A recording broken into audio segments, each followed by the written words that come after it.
All right, so you're saying to yourself, how do I punch and roll record in Audacity? Or maybe you're saying, hey, you made a video about Reaper and Audition punch and roll. What about Audacity? Oh, you're not saying that? But you want to know how to do punch and roll in those videos? Well, check those out here. Otherwise, let's get into Audacity. 456 Studios. All right, so we're here on Audacity, and the first thing that we're going to want to make sure that we set up is our audio hardware. So under audio setup, make sure that your playback device, what you're listening through, like your headphones or your speakers, is set correctly, and your recording device or your microphone is set correctly. If you don't see your devices, you can hit rescan audio devices or come in here into audio settings and make sure that this looks correct and you can define your device. If you can't, you might have another issue. So you might need to make sure that your drivers are installed correctly. Okay, so next thing that we're going to do is we're going to take a look at our configuration, our keyboard shortcuts, and our timing for the punch and roll. So let's come up here to edit into preferences where we're going to find these settings. And we're going to assign a keyboard shortcut to punch and roll. So what we're going to do is come down here to shortcuts. And in the search menu, we're just going to type in punch and hit enter. And we're going to notice that our key binding for punch and roll record is set to Shift D. I believe that's default. If you want to change that, click down here and hit your new button. Let's say Shift X and hit set. Now it's important that you hit set and this changes. If you don't hit set, it's not going to actually change what the device or what the button shortcut is. So if we just hit Shift D and click, notice it has not changed. If I hit OK, it's still going to be Shift X. So make sure that we're actually hitting set to ensure that it actually takes. Next thing that we want to go up to is to make sure that our timing is correct by going to recording into that preferences menu here.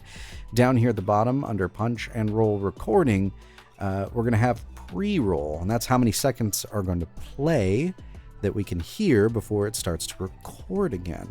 All right, I'm going to leave the default of crossfade 10 seconds there and my pre-roll to 6 seconds. I don't know what it is by default, but it might be 4 or 5, but I set mine to 6 because that's kind of what I like. And we're going to go ahead and hit OK. All right, the last thing to do is just show you how it works. So to demo this, let's just hit record, and we'll record a little line here. You can see the waveform kind of bouncing up and down there. And then as I pause, let's say that was the mistake, we can just stop it with the space bar. Go back to where we want to punch in at and hit our Shift D. We'll hear that pre-roll of 6 seconds. In this case, it's just going to go back to the beginning because I don't even have 6 seconds yet before I made the mistake. And then we'll start recording again right at that mark there. And we'll record a little line here. You can see the waveform kind of bouncing up and down there. Now, this punch and roll does work a little different as it won't kind of re-punch automatically. If I hit Shift D right now to do the punch in, it's not going to do anything. So I have to stop it first with space bar or whatever your stop shortcut is bound to.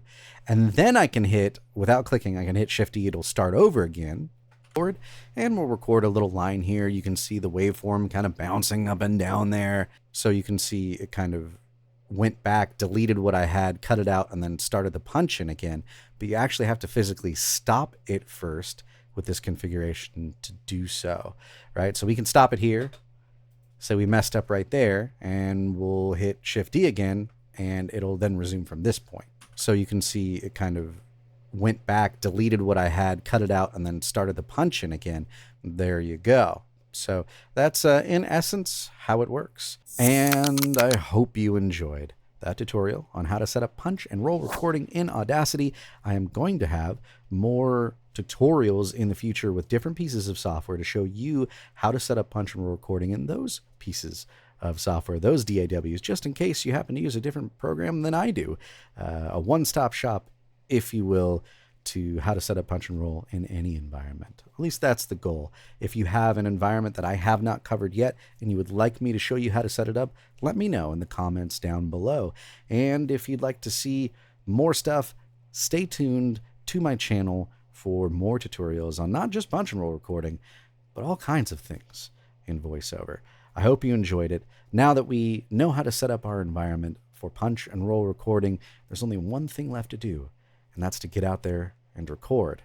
So let's get to it.